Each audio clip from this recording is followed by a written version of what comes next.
उमेश कुमार गुप्ता जी, आप दोनों का मैं हृदय से आभार प्रकट करता हूं।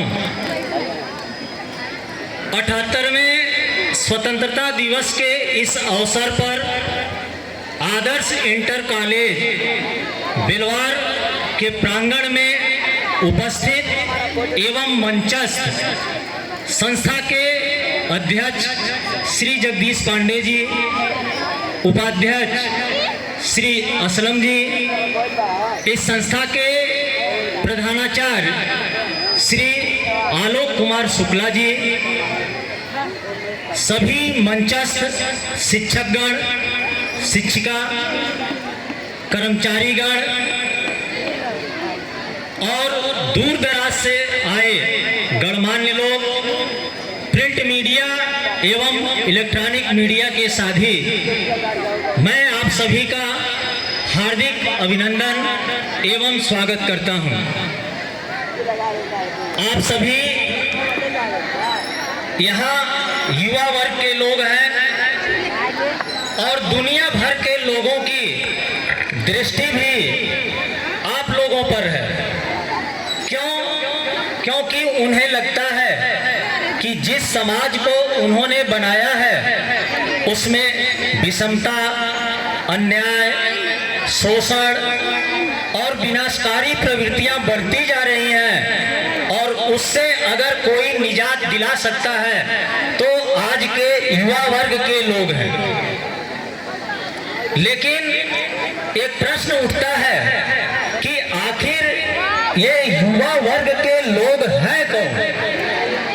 साधारणतया 14 से 28 से 29 वर्ष के लोगों को हम युवा मानते हैं, लेकिन युवा वर्ग का वय के आधार पर निर्धारण के पक्ष में मैं बिल्कुल नहीं हूं। इसका कारण यह है कि मैंने 20 से 25 साल के बूढ़ों को देखा है और 55 से 60 साल के जवानों को भी देखा है।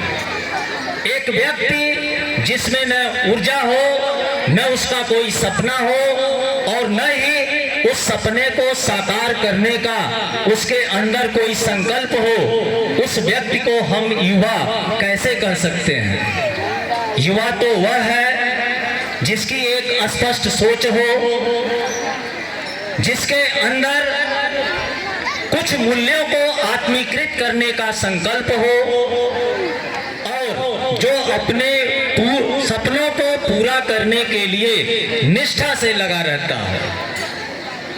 इन्हीं युवाओं का आह्वान उपनिषद को उद्धृत करते हुए स्वामी विवेकानंद ने किया था और कहा था, उठो, जागो और तब तक आगे बढ़ते रहो जब तक आपको अपना लक्ष्य न मिल जाए। और ऐसे ही ऊर्जावान, संकल्प शक्ति संपन्न लोग हमारे देश की आजादी के लड़ाई में पाए जाते थे और उन्हीं के त्याग और बलिदान से यह देश स्वतंत्र हुआ और आप और हम यहाँ पर बैठे हुए हैं। दोस्तों, युवा वर्ग की एक खास विशेषता और है कि वह कभी भी वर्तमान से संतुष्ट नहीं होता। बेहतर की चाह और उसे पाने की ललक ही उसकी गत्यात्मकता है। और यहाँ पर हमें फिर स्वामी विवेकानंद की याद आ जाती है। वह भी एक युवा थे और उन्होंने अपने समकालीन समाज में व्याप्त जड़ता को दूर करने अपने जीवन का लक्ष्य बना लिया और इसीलिए उन्होंने रामकृष्ण मिशन की स्थापना की थी। लेकिन दोस्तों, जब मैं आज के युवाओं को देखता हूं तो दिमाग में कई सवाल उठ खड़े होते हैं कि आज का युवा अपने उज्जवल विरासत को क्यों नहीं अपना रहा है।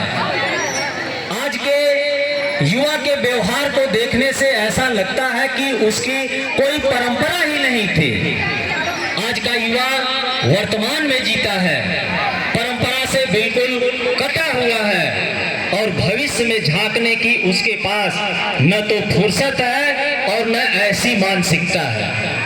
आज के युवाओं का जीवन का दीर्घकालिक कोई परिप्रेक्ष्य नहीं है। उसका जीवन तो तात्कालिकता पर निर्धारित है। आज के युवाओं का आदर्श राजनीतिक नेता, फिल्म अभिनेता और यूट्यूबर्स हो गए हैं। और ये लोग जिन रास्तों पर चल करके सफल हुए हैं, आज का युवा भी उन्हीं मार्ग को अपनाता है।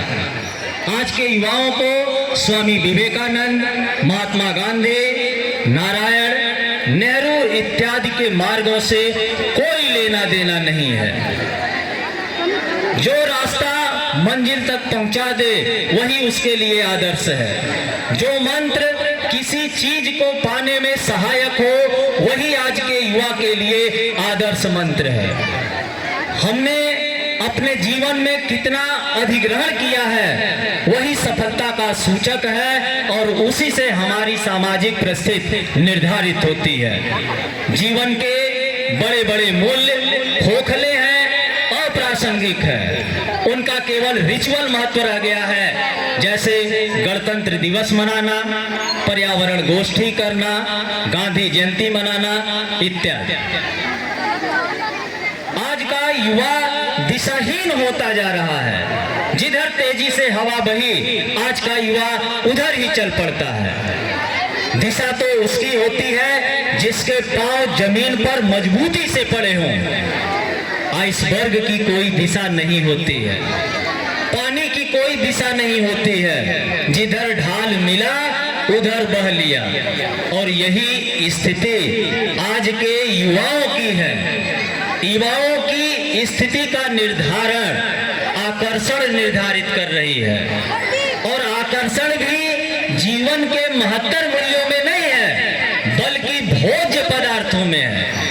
आज का युवा उपभोक्तावादी संस्कृति में फंस चुका है। और जिस समाज का युवा दिशाहीन हो, उस समाज में उन युवाओं की स्थिति भयावह के सिवा और क्या हो सकती है। वह अपने तात्कालिक आवश्यकताओं को पूरा करने के लिए जीवन के बड़े बड़े मूल्यों की हत्या कर सकता है।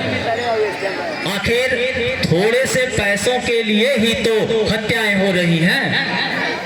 आज आवश्यकता है कि युवाओं के जीवन में अस्थायित्व लाया जाए और यह कार्य युवानुकूल और देशानुकूल शिक्षा से ही संभव है। शिक्षा के द्वारा ही हम युवाओं को उनके परंपरागत मूल्यों और आधुनिक मूल्यों से जोड़ सकते हैं।